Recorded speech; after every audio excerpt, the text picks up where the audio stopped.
Kabanata 131. Tatlong Dragon God Realm. Ito ay mabuti. Tumigil si Su Han at bahagyang tumango. Sa katunayan, kahit walang tulong ni Han Yunzang, hindi matatakot si Su Han sa True Wazang. Gaya nga ng sinabi niya, magaling ang mga sundalo, hindi masyadong marami, kahit milyon-milyong alagad ang True Wazang. Ano kaya? Pipigilan pa rin sila ni Tushenge at Iyuko ang kanilang mga ulo. Tanging iilang Dragon God Realms lang ang makakapagpatinggan kay Su Hangao. Gayunpaman, kung wala ang tulong ni Han Yunzang, ang siyam na sekta lamang ng Tushenge Pavilion ang sisira sa True Wazang, na tiyak na magdudulot ng hinala. Ang Blood Demon Sect ay bumagsak, ngunit ang Xinwu Sect ay isang totoo at totoong 8 Liu Sect, at isa rin itong makalumang 8 Liu Sect. Super Overlord. Hanggang ngayon, ang Tushenge Pavilion ay nakakolekta lamang ng libu-libong mga disipulo.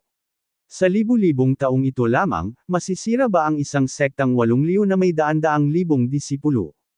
Siguradong hindi papayag si Su Han na matalo ang Tushenge Pavilion, ngunit kapag nanalo na siya, hindi maiiwasang maakit nito ang atensyon ng buong Dungling Kingdom. Paano matatalo ng isang sekta ng libu-libong tao ang daan-daang libo? Ano ang tiwala? Sa ganitong paraan, hindi mabilang na mga dakilang puwersa ang tiyak na mag-iimbestiga sa Tushenge Pavilion, at ang bagay na ito ay kakalat din sa pandinig ng mga mataas na antas na sekta na iyon. Sa sandaling ito, si Su Han ay ipinanganak na muli. Siya ay bata pa at halatang walang lakas upang labanan ang buong Longwo Continent. Iba kung ay didagdag ang Cold Cloud Sect. Si Han Yunzang ay isa ring sektang 8 liu. Bagamat kaka-promote pa lang, 8 liu pa rin ito kung tutuusin.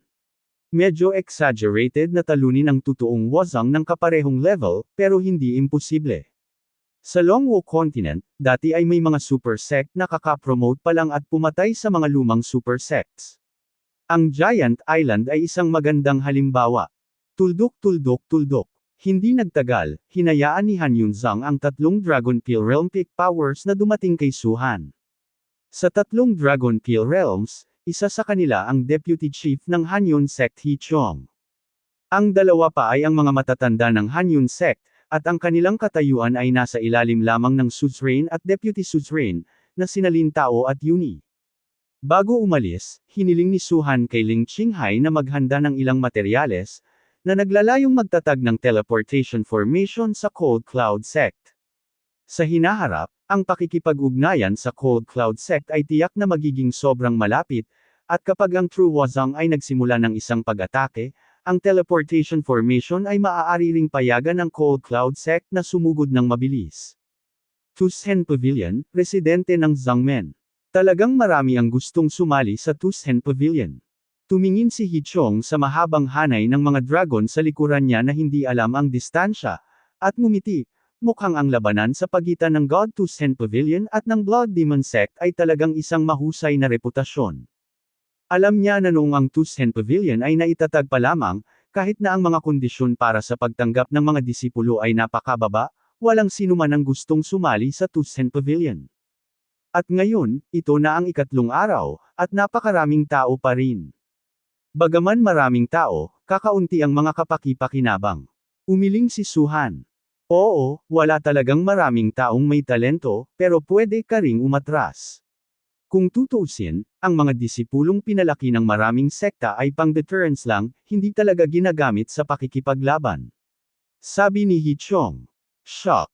Biglang ngumiti si Su Han, kung hindi mo sila kailangan sa kritikal na sandali, ano ang gagawin mo para palakihin sila? Ayokong gumastos ng pera sa harapan, ngunit hindi ito gagawin ng Tushenge Pavilion. Natigilan si Hichong at hindi na nagsalita pa. Matapos makapasok sa residente ng Zhangmen, direktang kumaway si Su Han, at kaagad na lumitaw ang tatlong itim na tela sa harapan nilang tatlo. Natakpan, sabi ni Su Han. Anong ibig mong sabihin? Natigilan si Hichong at ang iba pa. Natatakpan ng itim na telang ito, hahayaan kitang mag-promote sa Dragon God Realm, sabi ulit ni Su Han. Ito. Nagkatinginan ng tatlo, lahat sila ay nagpapakita ng hindi kasiyahan. Sila ay orihinal na nagplano na tingnan kung ano ang kakayahan ni Su Han na i-promote silang tatlo sa Dragon God Realm, kahit na narito si Ling Qinghai, sila ay espesyal na nagtanong. Ngunit malinaw naman, hindi nilayo ni Su Han na ipaalam sa kanila. Sa tingin mo ba mahaharangan ng itim na telang ito ang ating paningin? Nakangiti silang tatlo ng mapanlate, lahat sila ay nasa Dragon Peel Realm, nagtataglay ng Divine Consciousness, kahit walang mga mata, nakikita nila ang nangyayari sa kanilang paligid. Gustong takpan ni Pavilion Master Su, pagkatapos ay tatakpan ko ito mamaya. Sabi ni Hichong. Parehong tumanggo sina Lin Tao at Yun Ye, at agad na tinakpan ang itim na tela. Sa sandaling nakapiring, silang tatlo ay nabigla. Dahil sa sandaling ito, wala silang makita. Hindi sa hindi nila ito nakikita ng mata, ngunit ang kanilang espiritual na pag-iisip ay nababalutan din ng itim na tela na ito, hindi sila maaaring mapalawak. May kadiliman sa harapan ko, at hindi ko man lang maramdaman ang hininga ng mga tao sa paligid ko. Para silang nasa ibang mundo matapos matabyunan ng itim na tela. Hindi ito ordinaryong itim na tela. Sabay-sabay nang umiti silang tatlo ng mapait, hindi nakakapagtakang ginawan sila ng mata ni Su Han. Sa kabaligtaran, siya at ang iba ay nag-isip na si Su Han ay hanggal. Sa sandaling ito, tila naghihintay siya sa iba na maging tanga. Gusto ko ng patak ng dugo mo, sabi ulit ni Su Han. Ano ang gusto mo ng dugo? Sumimangot na naman si Hichong. Bayan mo na lang. Kung gusto mong ma-promote sa Dragon God Realm, bigyan mo lang ako ng dugo. Kung ayaw mong ma-promote, pwede mo nang ibaba ang itim na tela. Sabi ni Su Han. Sandaling natahimik silang tatlo, at sa wakas ay hindi nila napigilan ang tukso ng Dragon God Realm. Kinagat nila ang kanilang mga daliri at binigyan si Su Han ng isang patak ng dugo. Matapos makita ang patak ng dugong ito, ngumiti lang si Su Han.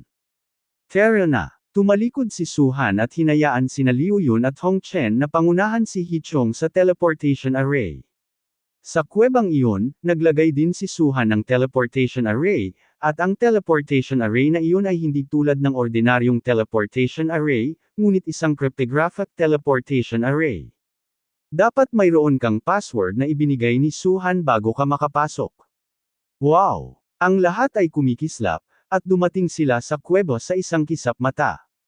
Okay, maaari mong tanggalin ang itim na tela. Sabi ni Su Han. Hindi na nakapaghintay si Hichong at ang tatlo at mabilis na ibinaba ang itim na tela. Abangan mo. Itinuro ni Su Han ang harapan. Sabay na nagangat ng tingin ang tatlo. Sa sandaling ito, biglang kumislap ang berdeng ilaw sa kanyang harapan. Okay. Nang makita nila ang berdeng ilaw, sabay na umiling ang tatlo ni Hichong, only to feel that there's monstrous aura condensing around them. Sa kanilang mga isipan, ang bottleneck na hindi pa nababasag ay lumuwag sa sandaling ito.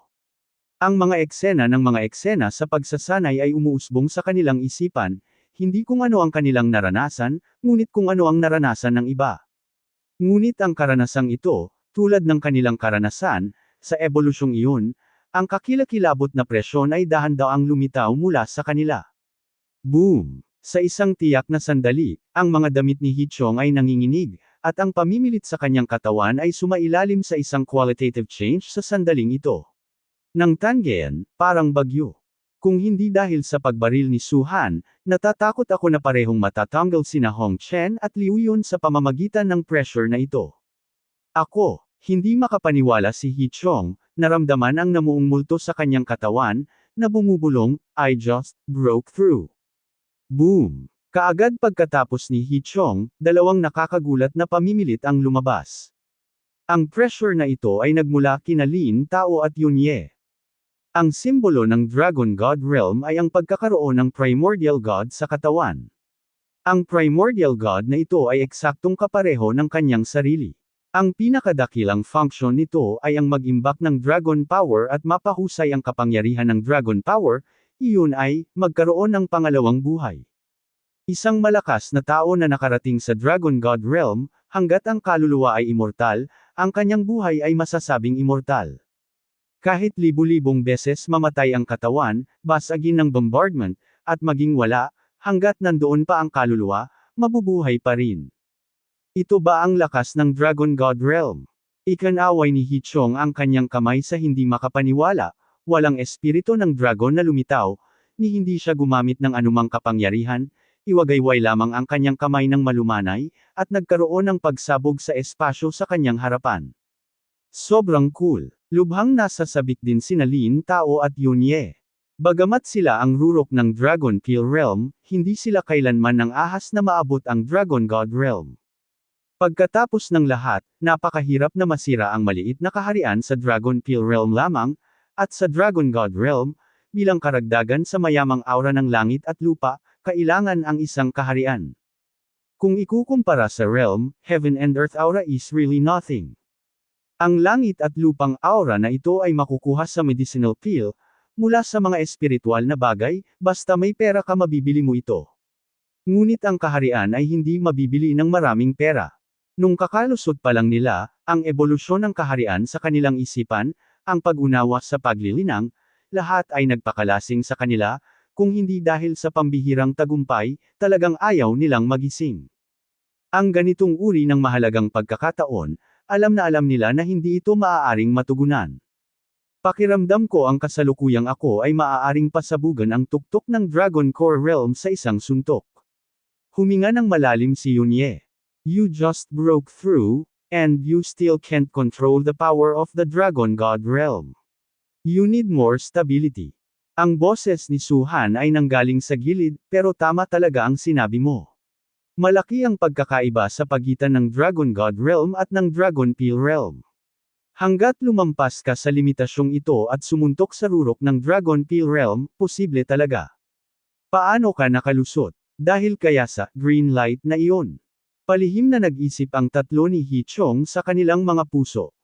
Ito ay pagkatapos makita ang berdeng ilaw na ang mga eksena ng pagsasanay ay sumambulat sa kanilang isipan. Ang eksena ay tulad ng sariling karanasan, at ang kaharian ay mabilis na tumaas, tulad ng isang banal na pagsisimula, at tulad ng isang pagbaha ng ilog, ito ay wala sa kontrol. Kung talagang dahil sa berdeng ilaw. Sa pag-iisip nito, nagkatinginan silang tatlo, at sabay na tumingin kay Su-han, nanlaki ang kanilang mga mata, puno ng hindi makapaniwala. Dahil bigla nilang naramdaman na masyadong nakakatakot ang katotohanan ito. Kung ito ay talagang dahil sa berdeng ilaw, hindi ba ang God Slaughter Pavilion na ito ay isang banal na lugar para sa paglikha ng malalakas na tao? Ang sinumang nakakakita sa berdeng ilaw na iyon ay maaaring magtaas ng isang kaharian, at ang kaharian na ito ay maaaring isang maliit na kaharian o isang malaking kaharian. Siya at ang iba pa ay ang peak lamang ng Dragon Peel Realm, paano kung ito ay ang peak ng Dragon God Realm, Dragon Emperor Realm, o kahit Dragon Venerable Realm? Hindi katakataka na ang Tushen Pavilion ay napakalakas ng loob.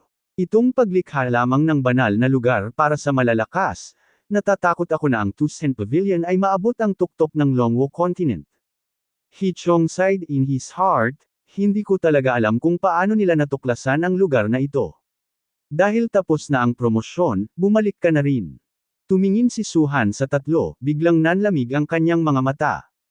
Ang usapin ngayon, maghintay ka na parang hindi pa nangyari, kung may manggahas na ipalaganap ito, huwag mong sisihin ang pavilion na ito na walang awa. Nang bumagsak ang boses, biglang iwinagayway ni Su-han ang kanyang kamay, at agad na lumitaw ang tatlong patak ng dugo. Sa sandaling lumitaw ang dugo, tinapik ni Su-han ang kanyang daliri ng 3 beses, at ang tatlo sa katawan ni Hichong ay nagulat, at isang hindi maipaliwanag na pakiramdam ng kahinaan ay nagmula sa kanilang mga puso. Bigla nilang natuklasan na ang kapangyarihan ng Dragon God Realm na kakabisado lang nila, ay naglaho na. Hindi lamang ang kapangyarihan ng Dragon God Realm ang nawala, ngunit ang kapangyarihan ng orihinal na Dragon Peel Realm Peak ay ganap ding nawala. Sa sandaling ito, sila ay tulad lamang ng mga ordinaryong tao, na walang kahit kaunting antas ng paglilinang. Paano ito nangyayari? Naging pangit ang kutis ng tatlo. Nararamdaman mo ba? Sinabi ni Su-han, gusto kitang patayin, hanggat sa pamamagitan ng dugong ito, maaari mong dalhin ang iyong ulo ng libu-libong milya ang layo. Nang bumagsak ang mga salita, muling tinapik ni Su-han ang 3 patak ng dugo, at ang katawan ni Hichong ay muling binaha ng presyon ng Dragon God Realm. Ang pavilion na ito ay nagbibigay sa iyo ng lakas ng Dragon God Realm, ngunit hindi ito magdudulot ng kaguluhan sa Tushen Pavilion. May mga bagay na dapat sabihin at ilan ay hindi dapat sabihin, dapat mong maunawaan, sabi ulit ni Su-han. Maiintindihan ko. Huminga ng malalim si Hichong. Sa sandaling ito, medyo komplikado siya, at hindi niya alam kung nagsisisi ba siya o masaya. Kapalit ng lakas ng Dragon God Realm sa sarili niyang buhay, tama ba o mali? Tama man o mali, huli na ang lahat sa kasalukuyan. Kung tutuusin, sinong mag-aakala na napag-aralan ni Su-han ang kakaibang pamamaraan? Sa dugo lamang, magagawa niyang kunin ang ulo ng isang tao na libu-libong milya ang layo. Gayunpaman, naiintindihan din nila ang mga alalahanin ni Su-han. Kung ang banal na lupaing ito ay kilala ng iba, ito ay malamang na ang nangungunang 10 super sekta, na agad naaagaw sa kanila. Dahil naiintindihan mo, muli nating takpan ang itim na tela, at dapat na tayong umalis. Sabi ni Su-han. Ang tatlo ay natatakpan ng itim na tela, at sa pamumuno ni Liu Yun at Hong Chen, umalis sila sa kuweba. At tumingin si Su-han sa malayo, patungo sa dulo ng yungib. Ang kanyang mga mata ay tila nakikita ang malaking platform ng bato sa pamamagitan ng hanay ng teleportasyon, at nakikita ang walang katulad na figure na nakahiga sa platapormang bato. Xing Yao, hintayin mo ako. Pagkatapos mamulong ng ilang salita, huminga si Su-han at nag-teleport palayo. Pagkabalik ng tatlo ni Hichong sa Tusen Pavilion, diretso silang umalis at sumugod sa Hanyeonzong. At dumating si Su-han sa silid. Pavilion Master, sa nakalipas na 3 araw, ang bilang ng mga disipulong gustong sumali sa Tusen Pavilion ay umabot na sa halos 30,000, ngunit 1/4 lamang sa kanila ang maaaring tanggapin, na 3,000. Nagulat si Lian Yu sa harap ni Su-han. Okay. Tumango si Su-han at sinabing, ano ang mga talento ng mga taong ito? Mayroong halos 2,000 tao ang may talento sa martial arts, sinundan ng magic talents, malapit sa 1,000 tao, at sa wakas mayroon silang mga espesyal na pangangatawan. Sa pagsasalita tungkol sa espesyal na pangangatawan, maging si Yus ay walang magawa, at sinabi na may isang mapang-akit na ngiti, mukhang ang bilang ng mga banal na malamig na gwardya ay nakatakdang maging masyadong kakaunti. Mula sa simula ng pagkolekta ng mga disipulo, mayroon lamang 8 espesyal na katawan, kasama ang ulo. Yuran at Hong Yu, eksaktong 10 tao. Olo, nagliwanag ang mga mata ni Su-han, at napakaraming lihim na salita. Espesyal na pangangatawan yan. Naramdaman ni Lian Yu na kakaunti ang mga tao dahil hindi niya naiintindihan ang kapangyarihan ng espesyal na pangangatawan, ngunit may mga sariwang alaala si Su-han sa mga may espesyal na pangangatawan sa mga bituin. Ang pagsabog sa planeta gamit ang isang suntok, paghahati sa kalawakan gamit ang isang palad, o kahit isang tingin sa iyong mga mata ay maaaring magpabagsak sa mga nakakatakot na star behemoth na iyon. Hindi inaasahan ni Su-han na halos 30,000 lang ang tao, at magkakaroon ng 8 espesyal na pangangatawan. Kung ikukumpara sa mga salamangkero at martial arts talents, maaaring kakaunti ang mga tao, ngunit kung ikukumpara sa mga bituin, ito ay masyadong kamangha-manghang. Ang Dragon Martial Continent na ito ay halatang isang abandonadong planeta. Hindi lang maraming magician, kundi napakaraming tao na may espesyal na pangangatawan. Bahagyang kumunat ang noo ni Su-han. Sa kanyang huling buhay, naimbestigahan niya ang pinagmulan ng mga may espesyal na pangangatawan. Maliban sa mga may reincarnation, halos palaging nanatili sa mga lugar na may napakaraming star power. At saan nanggagaling ang star power sa Longwo Continent? Ang kapangyarihan ng bituin ay hindi katulad ng aura ng langit at lupa, ito ay ang kapangyarihan ng mabituing kalangitan, hanggat maaari mong mahawakan ng isang bakas, maaari kang tumawid sa larangan ng bituin. Bahagyang naramdaman ni Su-han na ang Longwo Continent ay hindi kasing simple ng iniisip niya. Kaya lang, wala nang lakas si Su-han sa kanyang nakaraang buhay, kaya gusto niyang suriin ito, ngunit wala rin siyang kapangyarihan. Ayusin ang mga taong ito, pumili ng 300 tapat na tao, kunin ang kanilang dugo, at pagkatapos ay paghiwalayin ang 100 sa kanila upang sumali sa Mungyu God Guard, Purple Knight God Guard, at Dragon Guards. Sinabi ni Su-han, kung tungkol sa iba, lahat ay kabilang sa mga ordinaryong disipulo ng Tusen Pavilion at nasa ilalim ng iyong jurisdiction. Kung sino man ang makakamit ang limitadong halaga ng kontribusyon ng sekta, maaari din silang sumapi sa 3 Diyos. Para naman sa Holy Code Guard, dapat may espesyal kang pangangatawan bago ka makapasok. Hindi mahalaga kung gaano kaliit ang bilang. Oo, biglang natuwa si Lian Yus. Mula sa pagkakatatag ng Tusen Pavilion hanggang sa kasalukuyan, siya ay palaging isang Bachelor Elder, at ang titulo ng unang Elder ng Tusen Pavilion ay hindi pa nakumpirma. Dahil ang orihinal na 12-12 ng tao ay pawang mula sa 4 na dakilang gwardya. Ngayon ay sa wakas ay maayos na. May 3,000 disipulo, maliban sa 300 na sumapi sa 3 bantay, ang natitirang 2,700 ay nasa ilalim ng kanilang sariling jurisdiction. Sa sandaling ito, si Lian Yus ang tunay na unang elder ng Tusen Pavilion. Bilang karagdagan sa mga taong ito, isang espesyal na liwanag ang lumitaw sa liwanag na kurtina na sumubok sa talento. Sabi ulit ni Lian Yus. Espesyal na ilaw. Nagliwanag ang mga mata ni Su Han, at inilagay niya ang test light curtain. Natural na alam niya ang dahilan, ngunit hindi niya ito sinabi. Sa sandaling ito, nang marinig ang mga salita ni Lian Yus, biglang tumaas ang puso ni Su Han sa tuwa. Well, ang mga taong ito ay may mga talento sa martial arts, ngunit hindi sila nagtataglay ng mga magic talents at mga espesyal na pangangatawan, ngunit kapag sinubukan nila, ang kanilang sinasabog ay hindi mga talento sa martial arts, ngunit, isang uri ng puting liwanag. Sabi ni Lian Yus. Hahaha. Biglang tumawa si Su Han, ang gusto ng pavilion na ito ay itong puting ilaw. Sa pagtingin sa pagtawa ni Su Han, si Lian Yus ay natigilan saglit. Ilang tao ang kabuuan? Tanong ni Su Han. Nag-isip sandali si Lian Yus, may mga 300 tao. Papasukin silang lahat. Ikan-away ni Su Han ang kanyang kamay. Oo, nagmamadaling tumawag si Lian Yus. Hindi nagtagal, isang malaking bilang ng mga figure ang nagmula sa labas at pumasok sa silid. Puno ng pagkabalisa ang mga mukha ng mga taong ito.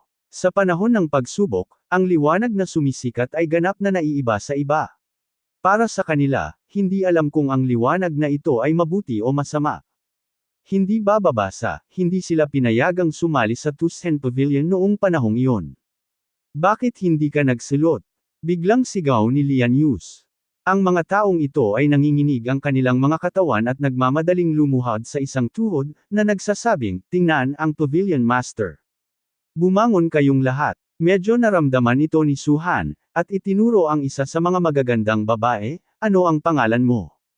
Shangguan Mengzin. Halatang kinakabahan ng babae.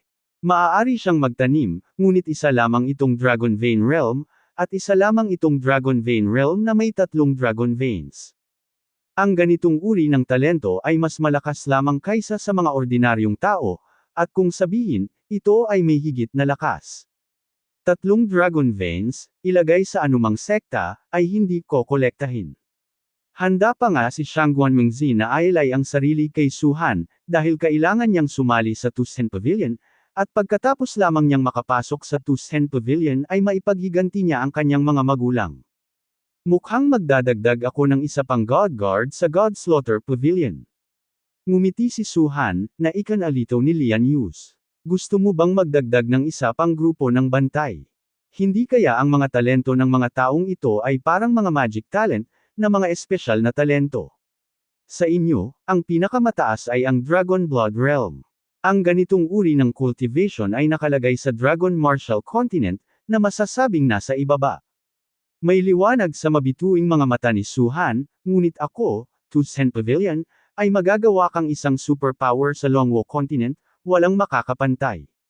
Nagkaroon ng katahimikan sa ibaba, at ang lahat ay tumingin kay Su Han na may bahagyang natulala na ekspresyon. Alam ko, baka isipin mong nagyayabang ako. Wala ring pakialam si Su Han. Gamit ang isang kumpas ng kanyang palad, isang mahabang espada ang agad na lumitaw sa harap ni Shangguan Mengzin. Isang patak ng dugo sa espadang ito. Sabi ni Su Han. Nagpumiglas si Shangguan Mengzin, ngunit sa bandang huli ay nagngangalit siya, hiniwa ang daliri at tumulo ang isang patak ng dugo dito. Bigla, ang mahabang espadang iyon ay parang bulak, direktang sumisipsip ng dugo ni Shangguan Mengzin. Matapos itong masipsip, nagkaroon ng huni mula sa mahabang espada, ang mahabang espada ay nanginginig ng husto, at patuloy itong umikot sa paligid ng Shangguan, na parang sobrang nasa sabik. Ang iba ay lubos na natulala nang makita ang eksenang ito. Hindi pa nila nakita ang mahabang espadang ito, kaya nitong lumipad mag-isa. Tumayo ka. Ngumiti ulit si Su-han. Tila na pagkatapos marinig ang mga salita ni Su-han, ang mahabang espada ay lumutang sa sakong ni Shangguan Mengzin. Maingat na tumayo si Shangguan Mengzin. Sa sandaling ito, naramdaman na lamang niya na ang mahabang espada at ang kanyang sarili, kung sila ay buo, ay tila ginawa ang gusto niyang gawin nito. Lumipad. Halos pabaligtad na sabi ni Shangguan Mengzin. Tumawag ka. Biglang, ang mahabang espadang iyon ay naging isang daloy ng liwanag, na lumilipad palabas ng silid na may figure ni Shangguan Mengzin. Ano? Gayunpaman, hindi pa ganap na nakontrol ni Shangguan Mengzin ang mahabang espada dahil ang bilis ng mahabang espada ay masyadong mabilis, at ang kanyang figure ay direktang bumagsak pababa. Sa kabutihang palad, nang siya ay malapit ng makarating, ang kanyang puso ay gumalaw, at ang mahabang espada ay lumipad ng mabilis, nahuli muli si Shangguan Mengzin. Ito, napatingin ang lahat sa eksenang ito, napatulala. Ang mahabang espadang ito ay walang iba kundi ang paglipad ng mag-isa, maaari pa itong lumipad kasama ng mga tao. Hindi ba't ang malakas lamang sa itaas ng Dragon God Realm ang maaaring lumipad sa kawalan? Ang Shangguan Mengzin na iyon ay isa lamang Dragon Vein Realm na may 3 Dragon Veins. Kahit si Yus ay hindi makapaniwala nang mapanood niya ang eksenang ito. Talagang dumarami ang mga sorpresa na ibinigay sa atin ng Pavilion Master. Mapait na ngumiti si Lian Yus at umiling, medyo naiingit kay Shangguan Mengzin sa kanyang puso. Pagkatapos ng lahat, ang paglipad sa kawalan ay eksklusibo sa Dragon God Realm, at Shangguan Mengzin, ang Dragon Vein Realm ay magagawa ito gamit ang mahabang espadang ito. Pavilion Master, ano ito? Muling naglakad si Shangguan Mengzin sa harapan ni Su-han, na wala ang tensyon sa kanyang magandang mukha, at ang tanging natitira ay ang pulang pananabik. Napatingin din ang iba kay Su-han, naghihintay ng sagot ni Su-han. Sa sandaling ito, sa wakas ay hindi na nila pagdudahan si Su-han. Pagkatapos ng lahat, ano ang mabibigo ni Su-han na lumipad sa hangin ng isang Dragon Vein Realm? Totoo yun. Bahagyang ngumiti si Su-han, ang mahabang espada na iyon, sa mga salita ng isang magsasaka, ay tinatawag na flying sword, o isang magic weapon, at kung ano ang mayroon ka ay ang talento ng cultivator. Magsasaka. Natigilan ang lahat, pati si Lian Yus. Malinaw, ito ay isang lubhang kakaibang salita sa kanila. Ang martial arts ay naglilinang ng enerhiya ng dragon, ang salamangkero ay naglilinang ng mga elemento ng mahika, at ang naglilinang ay naglilinang ng tunay na diwa. Hindi na nagpaliwanag pa sa kanila si Su-han, ngunit kasabay ng pagkumpas ng kanyang palad, biglang lumitaw ang isang ilusyon na screen. Sa screen na iyon, lumitaw ang isang malaking mabituing kalangitan, at mayroong hindi mabilang na mga planeta sa mabituing kalangitan, malawak at walang hanggan. Sa isang tiyak na sandali, isang figure ang biglang lumitaw, at isang gintong lumilipad na espada ang tumapak sa kanyang mga paa, at ang lumilipad na espada na iyon ang umaakay dito. Umuungol. Kasabay nito, isang malaking figure ang biglang lumitaw sa paningin ng lahat. Napakalaki ng figure na hindi mailalarawan ng mga salita. Habang papalapit ito, palaki ito ng palaki, parang planeta, na sumasaklaw sa kalahati ng mabituing kalangitan at sumasaklaw sa daan-daang milyong milya. Ito, anong klaseng halimaw ito? Sa pagtingin sa behemoth na ito, lahat ay napatitig dito at hindi maiwasang mapa-atres. Bagamat ito ay sa pamamagitan lamang ng screen, hindi ito totoo, ngunit ang malaking figure ng behemoth na ito ay may hindi mailalarawan na visual na epekto. Walang sino man ang mag-aalinlangan na ang higanteng hayop na ito ay maaaring durugan ng isang planeta, kahit nakalahati ng mabituing kalangitan. Starry Sky Giant Beast, mahinang sabi ni Su-han. Pwede ba? Hindi ba lalaban ang taong ito sa behemoth? May hindi makapaniwalang tanong. Kung ikukumpara sa Starry Sky Giant, ang katawan ng taong nasa larawan ay napakaliit at napakaliit, tulad ng bakterya, hindi gaanong mahalaga. Natatakot ako na ang dumura ng higanteng hayop ay maaaring maging isang malawak na ilog, na lunurin ng buhay ang taong ito. Tingnan mo na lang, sabi ni Su-han. Tumawag ka. Sa sandaling ito, biglang iniunat ng figure ang daliri at bahagyang tumapik patungo sa Star Beast. Biglang, hindi mabilang na mga gintong ilaw ang lumitaw mula sa likuran, tulad ng isang gintong ilog, na dumiretso sa bituin na hayop. Boom boom boom boom. Tahimik ang gintong ilog, ngunit tila walang katapusang dagandong sa pandinig ng lahat. Sa wakas ay nakita nilang malinaw na ang gintong ilog na ito ay binubuo ng hindi mabilang na gininto ang mahabang espada. Ang bilang ng mga mahabang espada ay hindi mabilang. Nang makalapit ito sa higanteng bituin na hayop, ang higanteng bituin na hayop ay bamuka ang bibig nito at umungal, at isang nakakagulat na liwanag ang sumabog mula sa katawan nito. Gayunpaman, ang magaan na kurtinang ito ay hindi mapigilan ang pag-atake ng mga gintong mahabang espada na iyon. Sa sandaling magkadikit ang dalawa, ang liwanag sa katawan nito ay direkta o nabasag, at ang mga gintong mahabang espada ay agad na pumasok sa katawan ng bituin na hayop. Ang ulo ng starry behemoth na ito ay direktang puno ng mga butas. Imposible. Napatay ang ganoong kalaking halimaw. Tao pa rin ba to? Kahit Diyos yan, hindi ba't ganoon kalakas? Sa silid, lahat ay nanunood sa eksenang ito. Nang makita nila ang starry sky beast na namamatay saglit, hindi nila napigil ang mapasigaw, na nagpapakita ng hindi kapani-paniwalang sindak. Matapos patayin ng figure ang mabituing hayop, bahagyang tinapik ang kanyang palad, at ang mga gintong mahabang espada ay biglang nawala, at ang kanyang figure ay tumayo sa lumilipad na espada at umalis sa isang iglap. Noon lamang ikinaway ni Suhan ang kanyang palad, at ang ilusyon na screen ay biglang nawala. Agad namang nag-react ang lahat, humihingal, maging si Yuzi. Sila ay malalim na nahuli sa kahangahangang labanan na ngayon, hindi nila nagawang palayain ang kanilang mga sarili. Masyadong nakakagulat. May nagsalita, nakabuka ang bibig ng amo.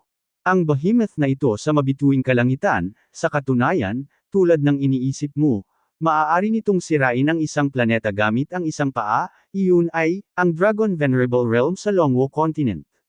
Sa mga kamay nito, ito ay walang iba kundi pagkain. Mahina si Suhan. Tao. Walang nag-aalinlangan, dahil sa pamamagitan lamang ng screen na ito, mararamdaman nila ang kapangyarihan ng Star Behemoth. Ang katawan ay daan-daang milyong milya ang haba, na sumasaklaw sa kalahati ng mabituing kalangitan, at hindi nakikita ng mata ang mga gilid. Ang ganitong uri ng behemoth, kahit na wala itong kaunting lakas, napakahirap bang masira ang makapal na suso ng laman na iyon, di ba? Ang gumawa lang ng paglipat ay ang magsasaka. Nagpatuloy si Suhan. Nang marinig ito, tumahimik ang lahat. Inaasahan nila na ang taong iyon ay isang cultivator, kung hindi ipapakita sa kanila ni Suhan ang eksenang ito. Ang nakita mo ay ang personal kong naranasan, at ang taong ito ay walang kapantay at makapangyarihang tao sa mga bituin Yaoyang Sword God. Tumingin si Suhan sa karamihan at nakangiting sinabi, Yaoyang Sword? ika-18 sa Star Power Rankings. Sa ilalim ng kanyang galit, isang tao, isang espada, at 132 planeta, damaloy ang dugo ng pagpatay sa isang ilog, at ang mga ulo ay gamulong. Siguro hindi kita kayang sanayin na maging Yaoyang Sword at iba pang malalakas na tao, dahil kailangan niyan ang sarili mong talento, ngunit kaya ko, hayaan kang tumayo sa tuktok ng Longwo Continent, kapag ang mga super sect na iyon ay humarap sa iyo, nanginginig. Mayroon ba talagang ganoong kalakas na tao?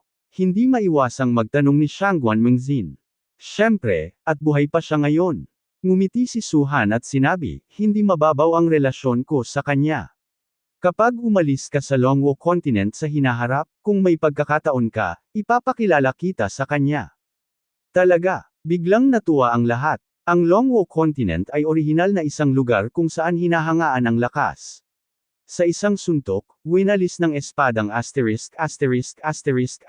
Yaoyang ang behemoth sa mabituing kalangitan, at ang eksenang iyon ay malalim na nakatatak sa kanilang mga puso at hindi mabubura.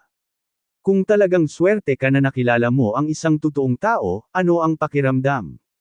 Ito ay tulad ng nakikita ang Super Sect Master sa isang Dragon Vein Realm.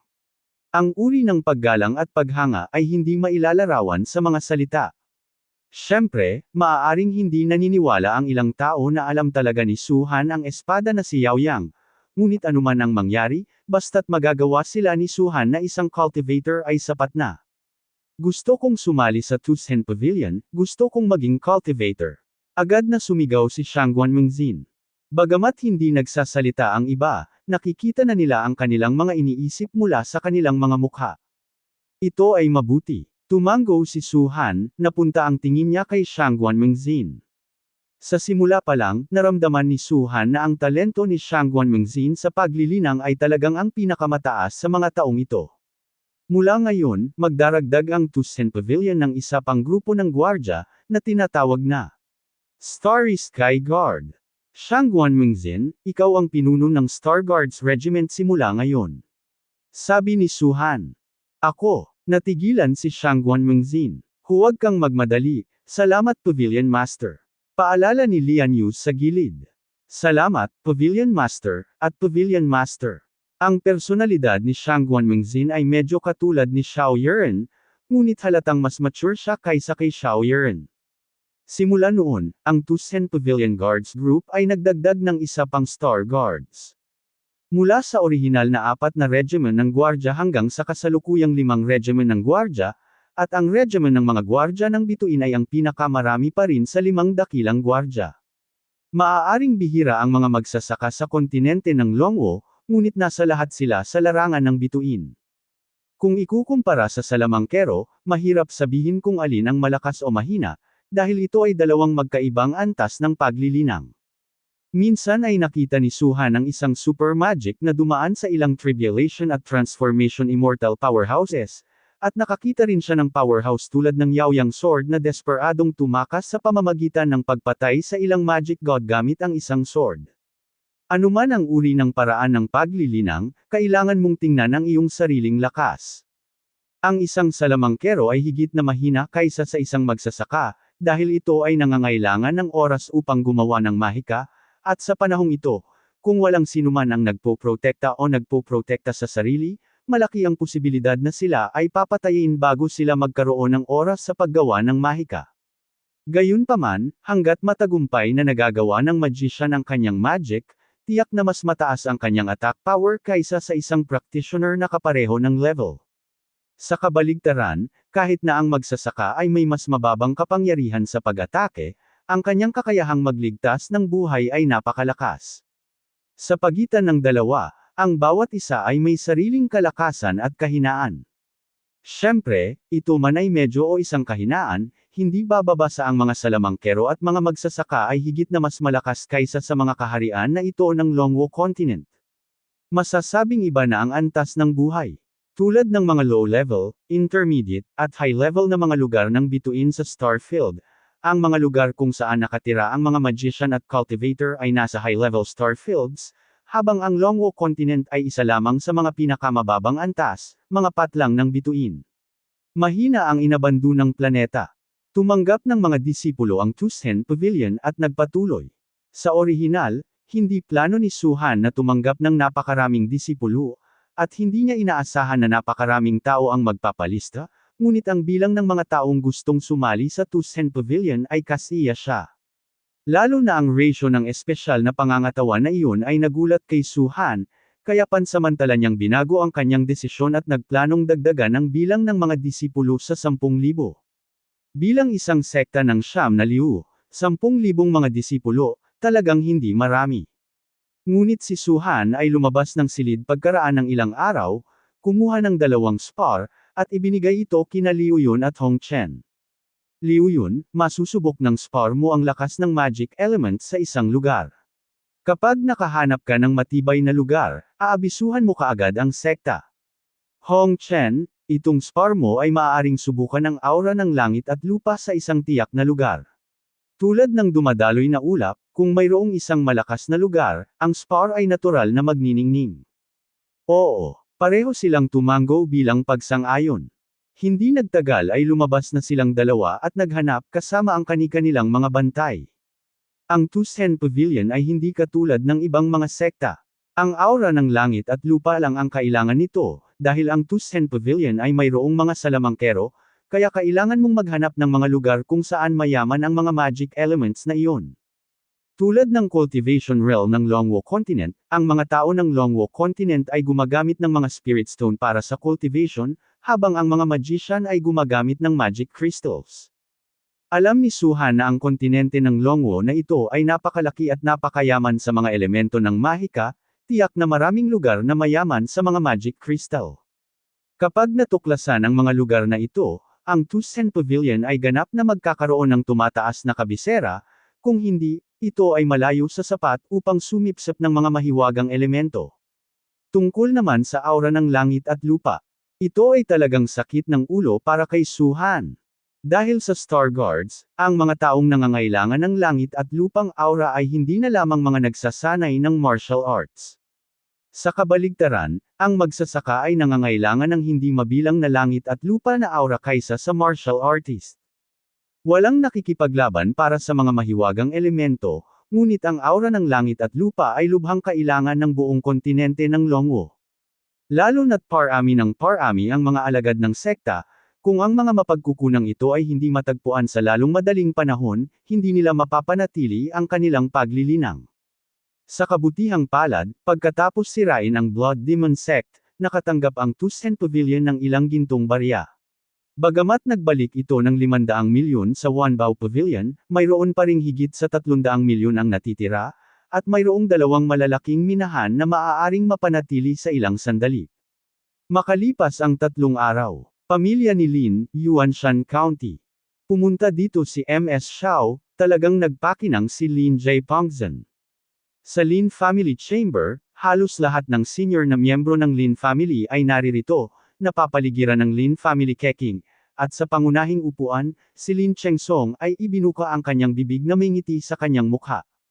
Bakit hindi mo ipaalam kay Lin Mo? Buti na lang lumabas si Lin Mo para batiin siya. Kinaweyan ni Lin Chengsong ang kanyang kamay at sinabing, halika rito, maghanda ka agad ng masarap na pagkain. Ngayon gusto kong tanggapin ng maayos si Miss Xiao. Hindi na kailangan. Si Xiao Yuhui ay nakatayo sa ibaba, walang ekspresyong sinabi, pumunta ako sa pamilya Lin ngayon, para lang sabihin sa Panginoon ng pamilyang Lin, at agad na kunin ang lahat ng pamilyang Lin na umalis sa Yuanshan County. Mula ngayon, walang sino mang may apelyidong Lin ang magiging pinapayagang manatili sa Yuanshan County. Ano? Nang marinig ito, nagbago ang ekspresyon ng lahat sa paligid niya, kasama na si Lin Chengsong. Alam ni Lin Chengsong na dapat nandito ngayon si Xiao Yuhui, dapat walang maganda. Gayunpaman, masyadong mataas ang status ni Xiao Yuhui sa sandaling ito, at sinasabing siya ang naging pinuno ng Dragon Guards ng Tusen Pavilion Town. Bagamat hindi alam ni Lin Chengsong kung anong uri ng kapangyarihan ng Tusen Pavilion, sapat na upang malaman na ang Tusen Pavilion ay isang 9,000 na sekta. Walang sekta ang kayang bayaran ng maliliit na pamilyang ito. Bukod dito, sa simula ng pagtatatag ng Tusen Pavilion, ang Blood Demon Sect ay direktang nawasak. Ang bagay na ito ay kumalat sa buong Yuanshan County. Sino ang hindi nakakaalam? Kaya naman sobrang inggit si Lin Chengsong. Kapag nagsasalita siya, laging may ngiti sa labi. Kung tutuusin, mabuti ang matandang kasabihan, huwag hampasin ng kamay ang lalaking nakangiti. Gayunpaman, ang hindi niya inaasahan ay kapag nagsalita si Xiao Yuhui, aalisin niya ang pamilya Lin mula sa Yuanshan County. Ang 4 na pangunahing pamilya sa Yuanshan County ay naninirahan dito mula noong mga matatandang henerasyon, at naipasa sa daan-daang taon. Masasabing nandito lahat ng foundation. Hayaan mo sila. Saan pupunta? Miss Xiao, ikaw ba? Nagbibiro lang. Ngumiti si Lin Chengsong. Joke. Bahagyang itinaas ni Xiao Yuhui ang kanyang mga mata, tumingin kay Lin Chengsong, at malamig na sinabi, may utos ang Pavilion Master, kung lalaban ang pamilya Lin, pumatay ng walang awa. Mukhang hindi sinasakta ng pamilya ko Lin ang Tusen Pavilion, di ba? Kumunot ang noo ni Lin Chengsong. Hindi niya talaga alam kung paano niya na-provoke ang Tusen Pavilion. Sa pagharap sa sekta, huli na ang pamilya Lin, kaya paano siya maglakas loob na guluhin siya?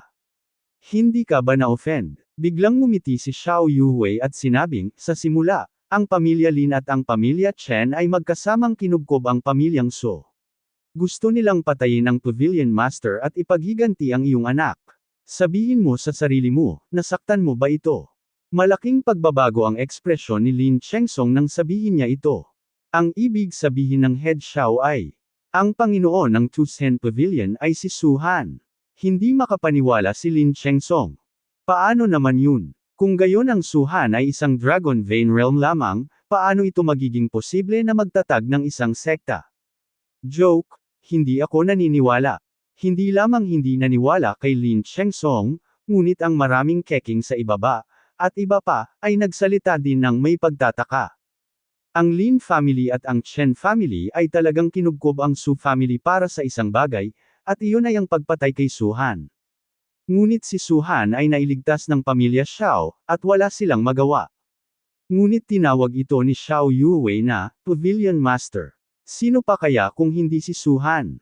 Maniwala ka man o hindi, iyon ang iyong negosyo, narito ako ngayon upang ipaalam sa iyo. Malamig na sinabi ni Xiao Yuwei, mabait ang Pavilion Master at walang pakialam sa nangyari sa simula. Hinihiling niya lang na umalis ka sa Yuanshan County. Kung gusto mong pumunta sa Lin, dapat marunong kang pumili. Imposible. Tumayo si Lin Chengsong at galit na sinabi, sobrang nilinlang ni Su Han. Pinatay niya ang anak ko at ininsulto ang pamilya ko sa Lin. Hindi pa siya pinuproblema ni Lin Chengsong, pero hinayaan pa niya akong ilipat ang pamilya Lin. Maganda. Patriarch Lin, bigyang pansin ang iyong mga salita, ang Pavilion Master ng Tusen Pavilion, hindi ka maaaring insultuhan. Lalong tumindi ang lamig sa mga mata ni Xiao Yuwei. Kinagat ni Lin Chengsong ang kanyang mga ngipin at pinatay ang kanyang anak. Hindi niya ibinahagi ang katotohanan, ngunit naalala niya ito ng malalim. Siya ay naghahanap ng pagkakataon upang malaman ang kinaroroonan ni Su Han, kaya pinatay niya si Su Han nang hindi nalalaman. Sino ang mag-aakala na sa loob lamang ng ilang buwan, si Su Han ay magtatatag ng isang 9,000,000 na sekta sa katahimikan? Yan ang sekta. Hindi makapaniwala si Lin Chengsong. Bakit siya nagtatag ng isang sekta sa isang ugat ng dragon? Kung naitatag lamang ang sekta, hindi natatakot si Lin Chengsong, ngunit sa simula ng pagkakatatag ng Tusen Pavilion, ang napakalakas na Blood Demon Sect ay nawasak. Napakaganda ng Blood Demon Sect. Alam na alam ni Lin Chengsong na nang mangolekta ang Blood Demon Sect ng mga disipulo, hiniling ni Lin Chengsong sa mga inapo ng pamilya Lin na pumunta para sa isang assessment, ngunit nauwi ito sa kabiguan. Ngunit ang napakalakas na sekta ay winasak ng Tusen Pavilion, at ang master ng Tusen Pavilion ay si Su Han. Paano ito paghihiganti? Nabaligtad ang pamilya Lin, makakahanap kaya sila ng taong nanloob sa Tusen Pavilion. Hindi banggitin ang pagpatay kay Su Han, sa kasalukuyang katayuan ni Su Han, natatakot ako na hindi ko ito makita. Gusto talaga silang patayin ni Su Han. Namula ang mukha ni Lin Chengsong, na may berdeng mga ugat sa kanyang noo. Hindi dahil nagmamadali ang Pavilion Master para lipulin sila, kundi ikaw ay gumagawa ng masama at hindi na mabubuhay. Walang pakialam na sinabi ni Xiao Yuwei, Patriarch Lin, ipinapayo ko sa iyo, kung mayroon ka pang mga anak, huwag siyang maging masyadong mayabang. Ha. Sa wakas ay sumigaw si Lin Chengsong at tumawa, Xiao Yuwei, ako, Lin Chengsong, kailangan mo pa akong turuan. Si Su Han ang pumatay sa anak ko. Iyon ay dahil ang iyong anak ay naghahanap ng kamatayan mag-isa. Sabi ni Xiao Yuwei. Utut. Sumigaw si Lin Chengsong, iniinsulto lang ang sari-saring pangungusap na iyon, papatayin niya siya. Mapot, hindi ko siya personal na pinatay at ipinaghiganti ang aking anak. Mukhang walang balak pumayag si Patriarch Lin. Malamig ang ekspresyon ni Xiao Yuwei. Gusto kong umalis ang pamilya ko sa Yuanshan County, wishful thinking. Kung ganoon, huwag mo akong sisihin sa Tusen Pavilion sa pagiging bastos.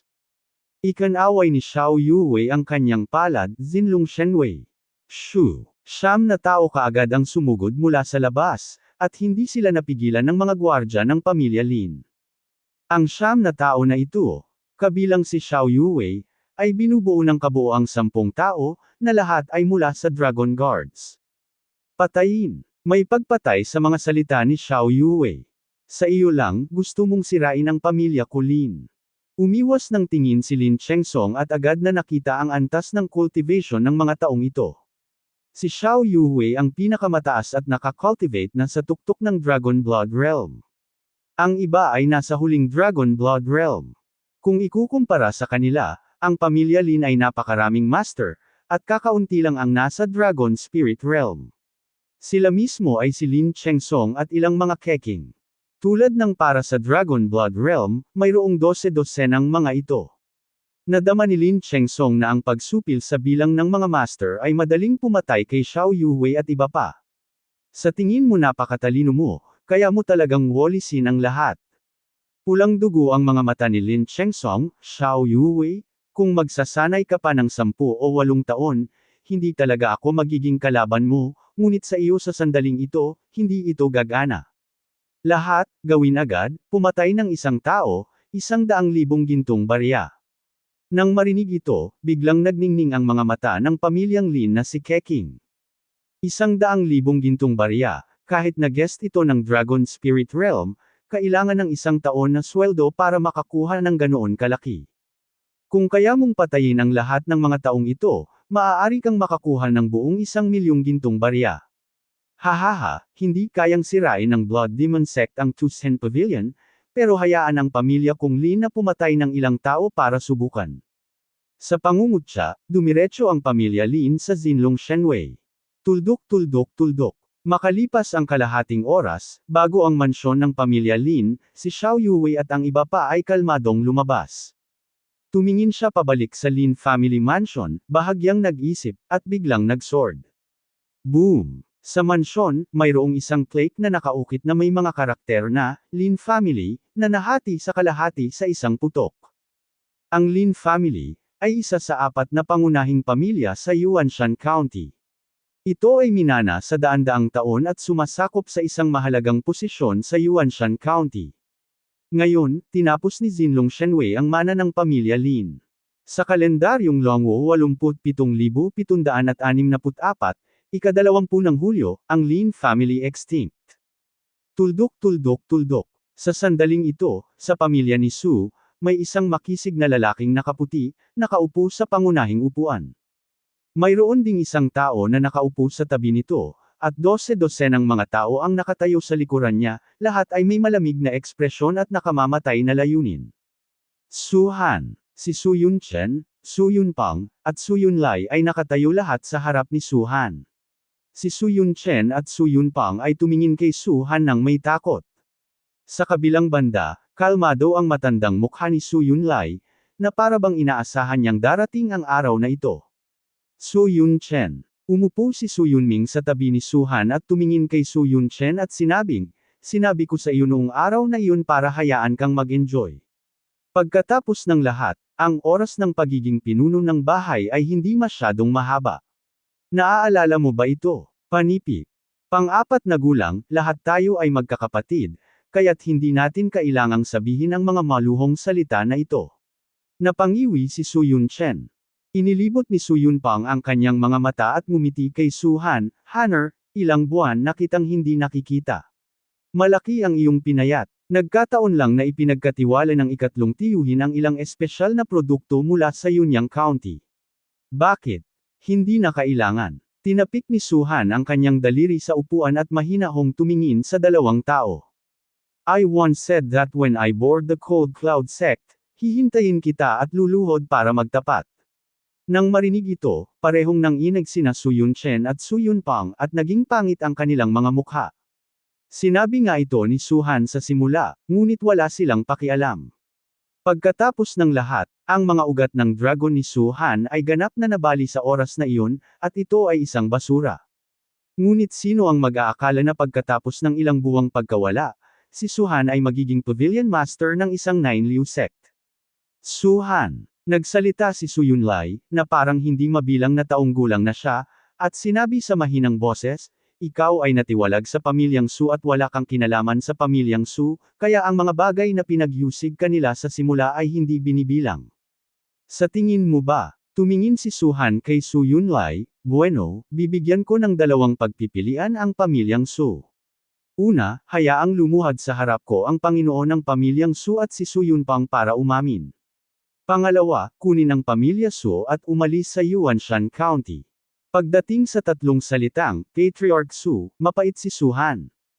Aalis sa Yuanshan County. Hindi nagsalita si Su Yunlai, ngunit ang mga ekspresyon nina Su Yunchen at Su Yunpang ay nagbago ng husto. Imposibleng lumuhad sila at magtapat sa harap ng napakaraming junior sa pamilyang Su. Sa kasong iyon, mayroon lamang silang pangalawang pagpipilian. Ngunit ang pangalawang pagpipilian ay umalis sa Yuanshan County. Kinamumuhian ni Su Yun-chen si Su Han ng labis sa kanyang puso. Siya ay naging patriarch ng Su family. At mula noong panahong ito, dahil sa pagkakabuo ng transmisyon ng Wanbao Pavilion at koleksyon ng mga disipulo ng Tusen Pavilion, ang daloy ng mga tao sa Yuanshan County ay tumaas ng husto, at ang ekonomiya ng pamilyang Su ay mabilis ding tumaas. Hayaan silang umalis sa Yuanshan County ng ganito. Paano ito magagawa? Ang kanilang mga ugat ay nasa Yuanshan County. Kung aalis sila at walang mapupuntahan, paano sila uunlad?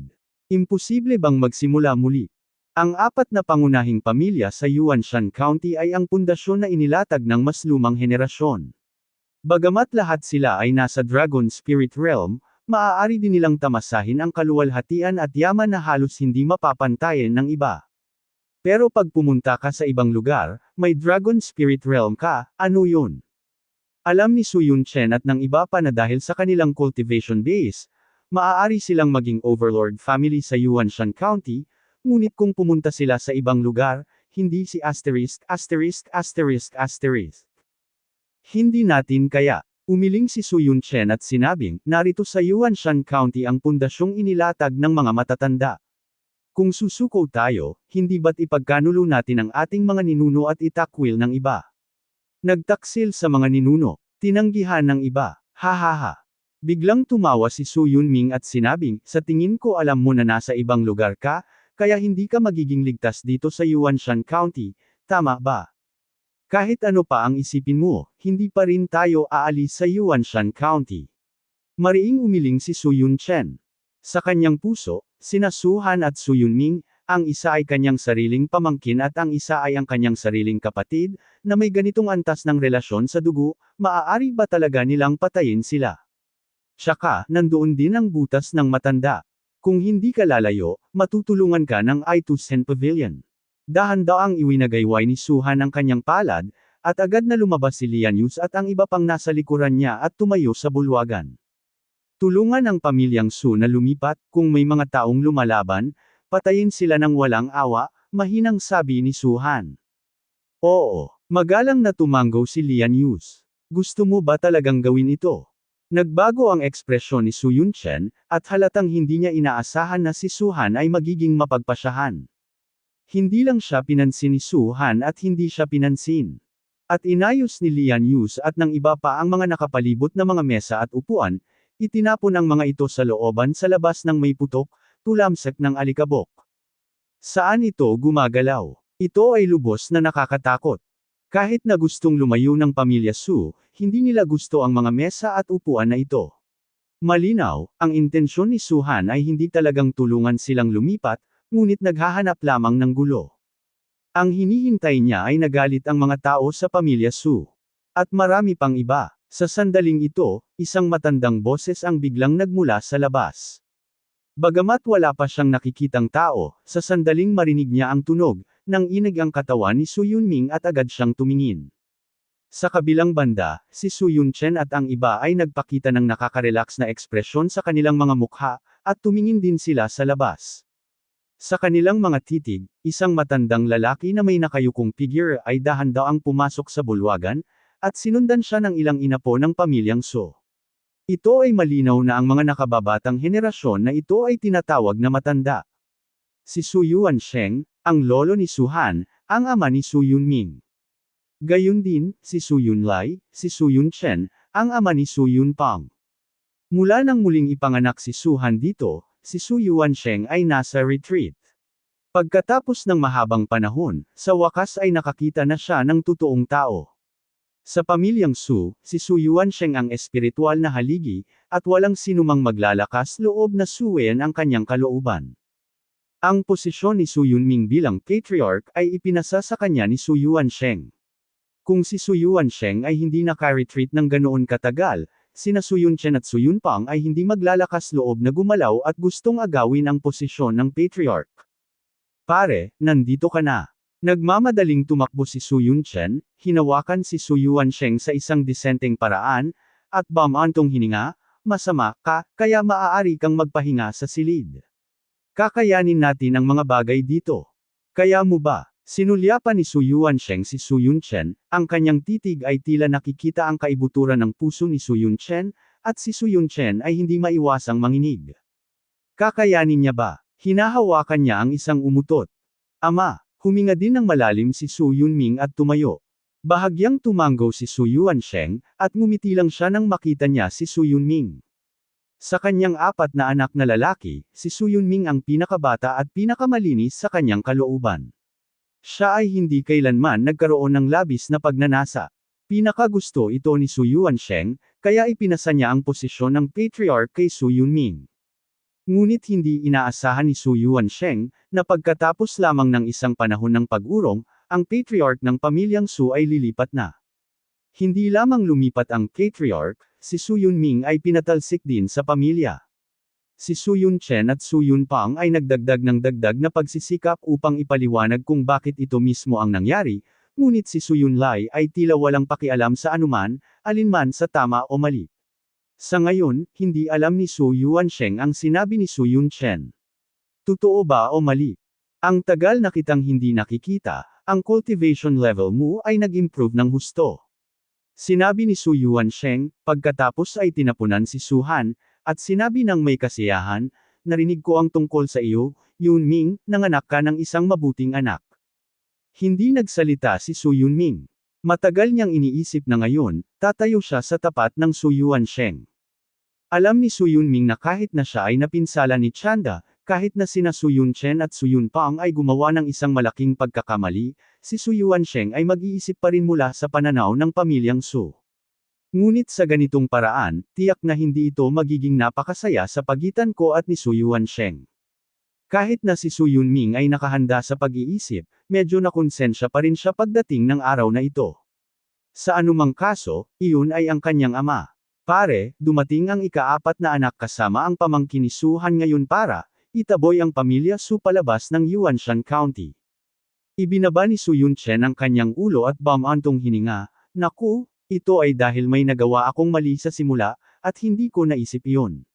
Bagamat halos sakta ng pamangkin ni Su Han ang pamilya Su sa simula, ngunit may isang matandang lalaki sa ang pamilyang Su, narito ka dapat hindi ko siya pinaalis sa pamilya. Oo, kahit na ang aking pamangkin na si Su Han ay medyo mapusok dahil sa kanyang talento, ngunit hanggat pinapanatili siya ng aking pamilyang Su, magkakaroon ng isang malakas na tao sa pamilyang Su sa hinaharap. Sa kasamaang palad, nagkamali kami ng desisyon. Panipik. Sumunod din si Su Yunpang, Hanner, ang pangatlong tiyuhin ay humingi ng tawad sa iyo. Kasalanan ito ng ikatlong tiyuhin sa simula. Patawarin mo sana ang pangatlong tiyuhin. Ano man ang gawin mo sa hinaharap, ang ikatlong tiyuhin ay walang pakialam sa iyo hindi na. Nang marinig ito, ang orihinal na nabuong mukha ni Su Yunming ay biglang naging mas pangit. Hanggang sa sandaling ito, ang dalawa sa kanila ay nagdagdag ng gatong at selos, na sinasabi kung ano ang nagawa ni Su Han sa unang lugar. Kumikilos pa rin sa harap ng matanda, bakit ka humingi ng tawad kay Su Han? Walang hiya ka talaga. Hinamplas ni Su Yunming ang upuan, at sa ilalim ng kanyang galit, ang armrest ay sumabog ng malakas. Sina Su Yunchen at Su Yunpang ay parehong nagpakita ng gulat na hitsura. Sinabi ni Su Yunpang, pang-apat, lahat ng sinabi ko ay totoo. Taos-puso kaming nais na bumalik ka sa pamilyang Su. Humingi na ako ng tawad. Ano ang gusto mo? Nang bumagsak ang mga salita, tumingin muli si Su Yunpang kay Su Han, at sa hindi inaasahang pagkakataon ay yumuko ng malalim kay Su Han. Ayon sa kagandahang asal ng pamilya Su, imposibleng yumuko ang mga matatanda sa mga nakababata, ngunit ang pangatlong tiyuhin ay gumawa ng kaunti sa araw na iyon, kaya gusto kong gamitin ang pamamaraang ito para humingi ng tawad kay Hanner. Tumawag ka. Sa sandaling bumaba ang kanyang boses, biglang itinaas ni Su Han ang kanyang kamay, pinitik ang kanyang mga daliri, at 2 streamer ang bumaril mula sa kanyang mga daliri. Ang streamer na iyon ay direktang dumating sa likod ni Su Yunpang, sa lakas ng Dragon Spirit Realm ni Su Yunpang, wala nang oras para umiwas. Boom! Naririnig ang isang mahinang tunog, ang 2 daloy ng liwanag ay direktang tumama sa pagitan ng mga tuhod ni Su Yunpang, at ang katawan ni Su Yunpang ay nanginig at siya ay direktang lumuhad sa lupa. Gusto ko talagang humingi ng tawad, ano bang bao? Mabuti pang lumuhad ka dito, baka mapatawad pa kita. Sinuri ni Su Han si Su Yunpang at bahagyang nagsalita. Ikaw. Itinaas ni Su Yunpang ang kanyang ulo, ang kanyang ekspresyon ay madilim, tumutulo ng tubig. Gusto niyang bumangon, ngunit ang dalawang daluyan ng liwanag ay natunaw na sa kanyang mga tuhod, na iwan ang kanyang ibabang bahagi ng katawan na walang lakas, na para bang sayang. Gusto mo rin bang humingi ng tawad? Bumaling ang tingin ni Su Han at bumagsak kay Su Yunchen. Saan ang ahas magsalita si Su Yunchen? Kung mayroon mang mapagkunwari na salita tulad ng paghingi ng tawad, natatakot ako na kahit siya ay lumuhad sa lupa. Bakit, ayaw mo bang humingi ng tawad? Bahagyang ngumiti si Su Han, hindi ko talaga gustong humingi ng tawad ngayon, ngunit sa ngayon ay hindi ko binibitawan ang isang umutot.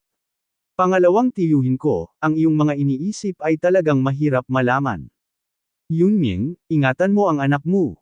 Sumimangot si Su Yuansheng at sumigaw kay Su Yunming. Ang pinahahalagahan niya ay ang kagandahang asal. Ang nakababatang henerasyon ay dapat magkaroon ng pinakamababang paggalang sa mga nakatatanda. Katulad ni Su Han, hayaan mo lang na lumuhad si Su Yunpang, hindi niya ito matanggap. Ako, gustong magsalita ni Su Yunming, ngunit sinabi ni Su Han, kami, mag-ama, ay natiwalag sa pamilya Su. Ano ka, anong karapatan mo para pagsabihan ng aking ama? Ikaw, biglang nagalit si Su Yuansheng. Hanner, magsabi ka lang ng ilang salita. Napabuntong hininga si Su Yunming sa mahinang boses. Pinaikit ni Su Han ang kanyang mga mata, at sa wakas ay hindi na muling nagsalita. Para kay Su Yunming, itong si Su Yuansheng ay ang kanyang biolohikal na ama. Ngunit para kay Su Han, kung tama ang ekolohiya ni Su Yuan, aaminin niya na ito ang kanyang lolo. Kung hindi tama ang ecological degree ni Su Yuan, ano ang iniisip niya sa buhay ni Su Yuan? Sa pamilyang Su, etiquette ang pinakamahalagang bagay. Gaano man sila kamali, si Su Han, bilang isang junior, ay walang magagawa sa kanila. Muling bumantong hininga si Su Yuansheng. Hindi sigurado ang ekspresyon ni Su Yunming, ngunit hindi pa rin tumanggi. Hindi ka pababangon. Nakaluhod ng comfortable. Sinabi ni Su Yuncheng kay Su Yunpang na napupuot sa bakal at bakal. Si Su Yunpang ay mukhang pangit at bumulong, pare, hindi ako makabangon. Okay. Malamig ang ekspresyon ni Su Yuansheng, hinawakan niya si Su Yunpang at itinaas ito bigla. Ngunit kung hindi dahil sa kanya ang magdadala nito, si Su Yunpang ay hindi pa rin matitiis. Parehong ipinaliwanag sa akin ni na Yunchen at Yunpang ang nangyari noon. Sinabi ni Su Yuansheng, tinatrato ko lang ito na hindi nangyari ang naunang bagay, anak ko pa rin kayo, apo ko pa rin si Su Han, at hindi kayang lumaban sa loob ng aking pamilyang Su. Haha, sa sandaling nahulog ang kanyang mga salita, nagkaroon ng matamlay na tawa. Anong tinatawa-tawa mo? Tumingin si Su Yuansheng kay Su Han. Walang nangyari bago naging kayo. Tinitigan ni Su Han si Su Yuansheng at mahinahong sinabi, pagkatapos sabihin mo sa akin, alam mo ba kung ano ang nangyari noon? Alam mo ba na kami, mag-ama, halos mamatay sa pamilya Chen at pamilya Lin sa kasabikan ni na Su Yunchen at Su Yunpang? Alam mo bang ilang beses gustong patayin ni Su Yunchen ang aking ama para makuha ang posisyon ng patriarch? Lahat ng ito, maaari mong ituring na hindi nangyayari, ngunit hindi magagawa ni Su Han. May ganyan ba? Tumingin si Su Yuansheng kina Su Yunchen at Su, nakinig lang siya sa dalawang pangkalahatang paliwanag. Natural, wala silang sinabing masama tungkol sa kanila. Sa halip, inistorbo nila sina Su Han at Su Yunming. Parang kasuklam-suklam ang sinasabi ng mga tao. Ngunit pagdating kay Su Han, paano kaya na sina Su Yunpang at Su Yunchen ay gustong patayin muli si Su Yunming? Pare, huwag kang makinig sa kalokohan niya, walang ganyanan. Nagmamadaling sinabi ni Su Yunchen, sa simula, si Su Han ay mayabang at mayabang. Pinatay niya ang mga tao ng pamilya Lin, at hinayaan ang mga inapo ng pamilyang Chen na lumuhad, na naging sanhi ng pagkubkob ng pamilya Chen at ng pamilya Lin. Walang paraan para paalisin ang pang-apat at ang kanyang anak sa pamilya kung hindi tiyak kung ang pamilyang Su ay maaaring magkaroon ngayon.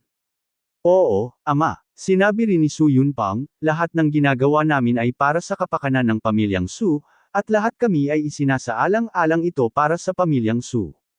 Tama na. Medyo naiinip si Su Yuansheng.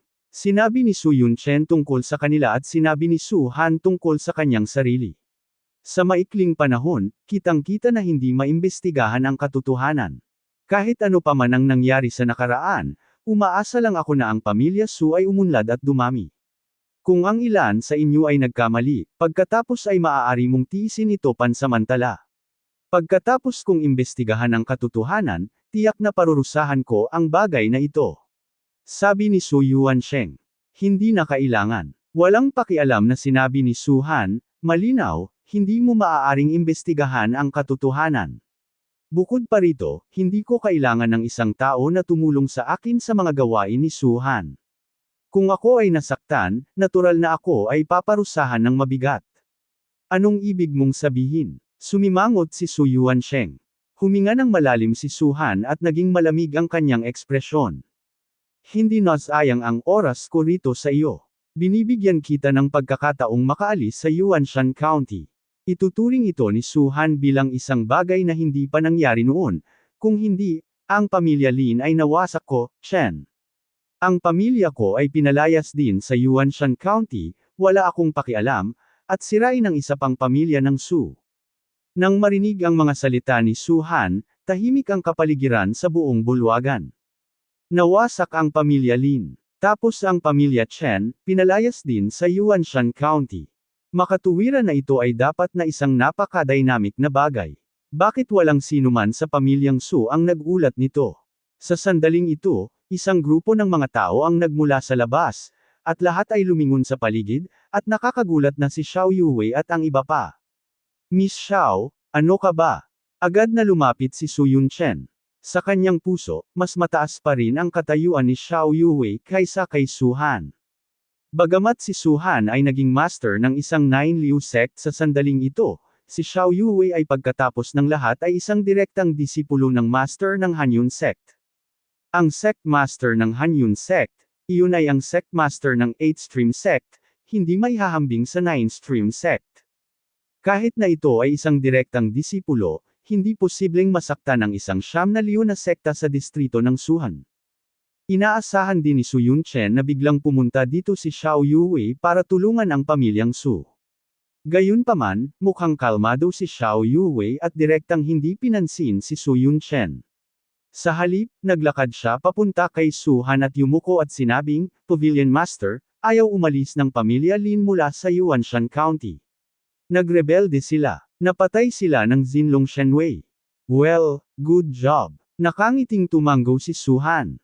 At ang eksenang ito ay agad na naging sanhi ng paglubog ni Su Yunchen at ng lahat ng puso ng pamilyang Su sa kailaliman. Si Xiao Yuwei, sumali sa Tusen Pavilion. Ang direktang disipulo ng marangal na 8 Liu sect master ay huminto, at tumakbo sa isang 9 Liu sect upang idirekta ng isang tao. Anong klaseng magic power meron itong asterisk na Su Han? Halika dito, sabi ni Xiao Yuwei. Boom! May nag-abot kaagad ng bagahe, kinuha ito ni Xiao Yuwei, at itinapon sa lupa na may mahinang ingay. Binuksan ang bagahe, at ang nasa loob ay isang ulong. Nang makita nila ang ulong ito, muling tumibok ang puso ni Su Yunchen at ng iba pa, dahil ang ulong iyon ay pag-aari ng ulo ng pamilyang Lin, si Lin Chengsong. Malinaw, hindi nagsinungaling si Su Han sa kanila. Kahit na ang Lin family patriarch ay pinatay, at ang Lin family ay tiyak na nawasak. Patriarch Su, may 3 minuto ka pa para pag-isipan iyon. Tumingin si Su Han kay Su Yunchen at mahinang nagsabi, pagkalipas ng 3 minuto, kung talagang ayaw mong umalis, kung gayon tulad ni Patriarch Lin, manatili sa Yuanshan County magpakailanman. Hindi sigurado ang ekspresyon ni Su Yunchen, at sa huli, hindi niya maiwasang tumuon kay Su Yuansheng.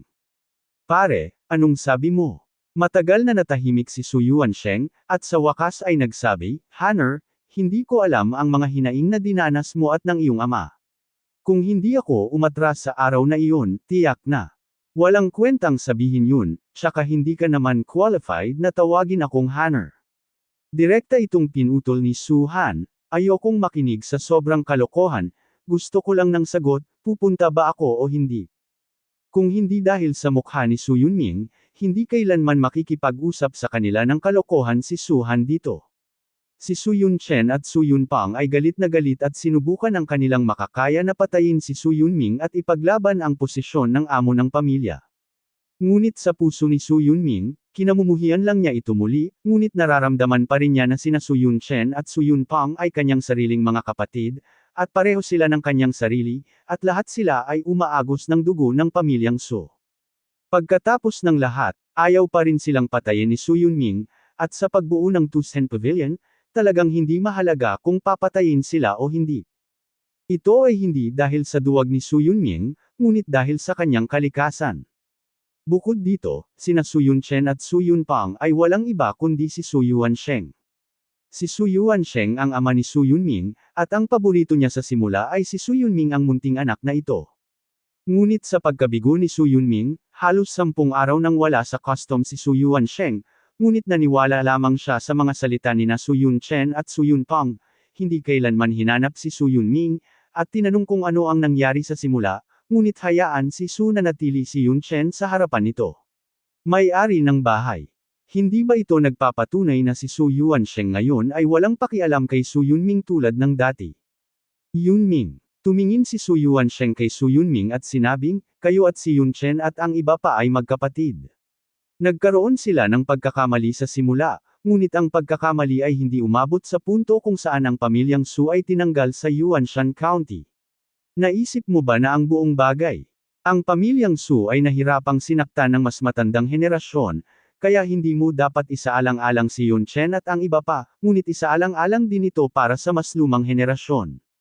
Utut. Nang hindi hinintay na magsalita si Su Yunming, sinabi ni Su Han, ano ang alam mo? Kung hindi dahil sa pamilya Xiao ang lumapit, marahil ay namatay na kami ng aking ama sa kamay ng pamilya Lin at ng pamilya Chen. Kung dumating ang panahon, mananatili pa ba ako rito upang tamasahin ang kaunlaran at yaman ng mundo ng mapayapa? Natahimik si Su Yuansheng, na para bang siya ay 10 taong gulang kaagad. Hindi niya akalain na mayayanig lang niya ang buong pamilya ng Su sa pamamagitan ng pag-atres ng isang beses.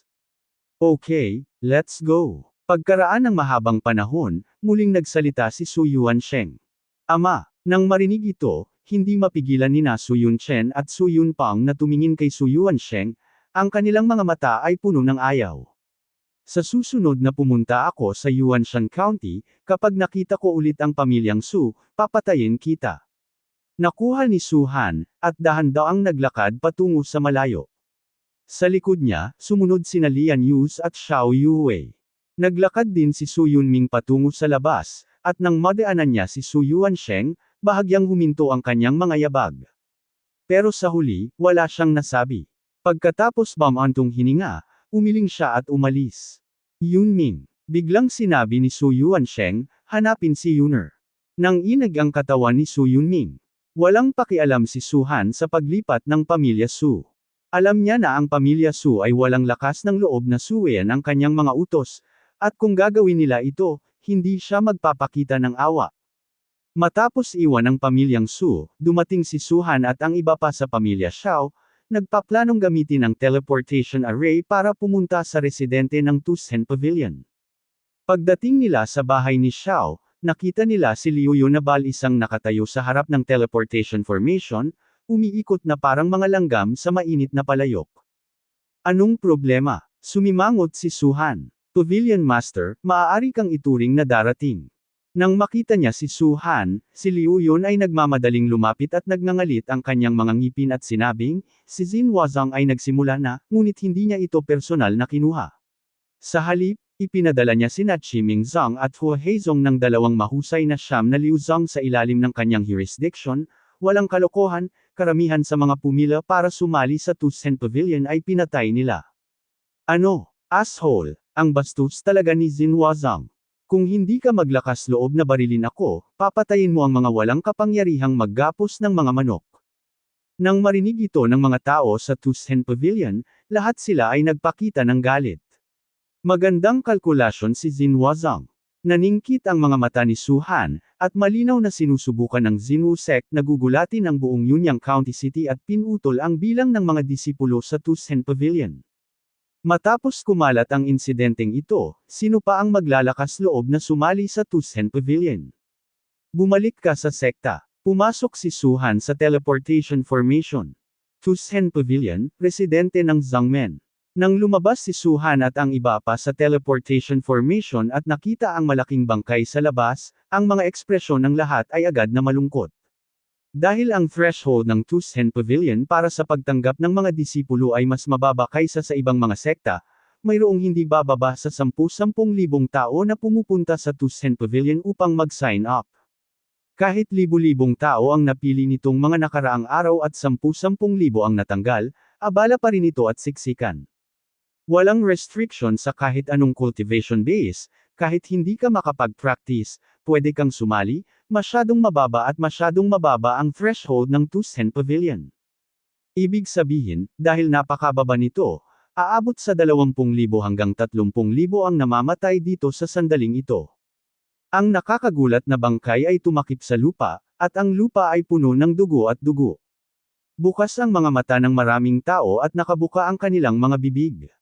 Tila hindi nila ito naisip hanggang sa mamatay sila. Gusto lang nilang sumapi sa isang sekta.